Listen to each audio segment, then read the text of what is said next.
সারা দেশ দেখেছে যে শাহবাগ থানায় কারা মত তৈরি করেছে, কারা হামলা করেছে এবং সেটাতে নেতৃত্ব দিয়েছে কারা।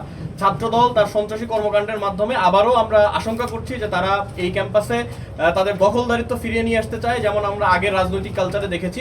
কিন্তু এই বিষয়টা আমরা স্পষ্ট করেছি যে আমরা যতদিন আছি কখনো এটা সম্ভব হবে না। আমাদের করুণা হয় ছাত্রদলের প্রতি যে তারা ছাত্রলীগের কোনো একজন অ্যাক্টিভিস্ট যেই ফটোকার্ড ছড়াচ্ছেন, যে ফেক গুজবগুলো ছড়াচ্ছেন, সেই গুজবের আলোকে তারা শাহবাগ থানায় যেয়ে মব করছে। এটা কি ধরনের লজ্জাজনক পরিণতি ছাত্রদলের জন্য, এটা আমরা উপলব্ধি করি, তারা উপলব্ধি করেন কিনা আমরা জানি না। দুঃখজনক বিষয় আরেকটা, সেটা হচ্ছে যে বিশ্ববিদ্যালয় প্রশাসন কয়েকটা তদন্ত কমিটি গঠন করেছিল। তারা 24 ঘন্টা 48 ঘন্টা এই ধরনের সময় বেঁধে দিয়েছিল। আজকে প্রায় 96 ঘন্টা পার হয়ে যাচ্ছে।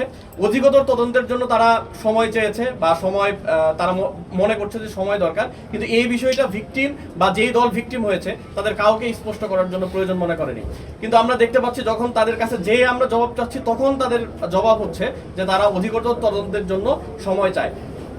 এই বিষয়টা আমরা আগেও দেখেছি যে দীর্ঘসূত্রিতা, যখন কোনো অভিযোগ করা হয় সেই অভিযোগের আলোকে কোনো সিদ্ধান্ত নেওয়া হয় না এবং অপরাধীরা ছাড়া পেয়ে যায়। আমরা এটা নিশ্চিত করবো ইনশাল্লাহ যে পরবর্তী সময়ে আর এই ধরনের কোনো ধরনের ঘটনা ঘটবে না, যদি আমরা এই সময়ে যারা এই হামলার সাথে জড়িত ছিল তাদের বিরুদ্ধে বিশ্ববিদ্যালয় প্রশাসন ব্যবস্থা গ্রহণ করে। এবং আমরা বিশ্ববিদ্যালয় প্রশাসনকে এই ব্যবস্থা গ্রহণ করার ক্ষেত্রে যেই ধরনের তথ্যগুলো লাগে, তারা অধিকতর তদন্তের জন্য আসলে কি খুঁজছেন আমরা জানি না, কারণ আপনারাও আশা করি উপস্থিত ছিলেন শাহবাগ থানায়, আপনারা নিজের চোখে দেখেছেন, আপনাদের মাধ্যমে সারা দেশবাসী দেখেছে। আমরা আজকে এখানে আপনারা দেখবেন যে আমরা প্রত্যেকটি ভিডিও ফুটেজ সহ এবং তাদের পরিচয় সহ আমরা বিশ্ববিদ্যালয় প্রশাসনের কাছে জমা দিয়ে এসেছি।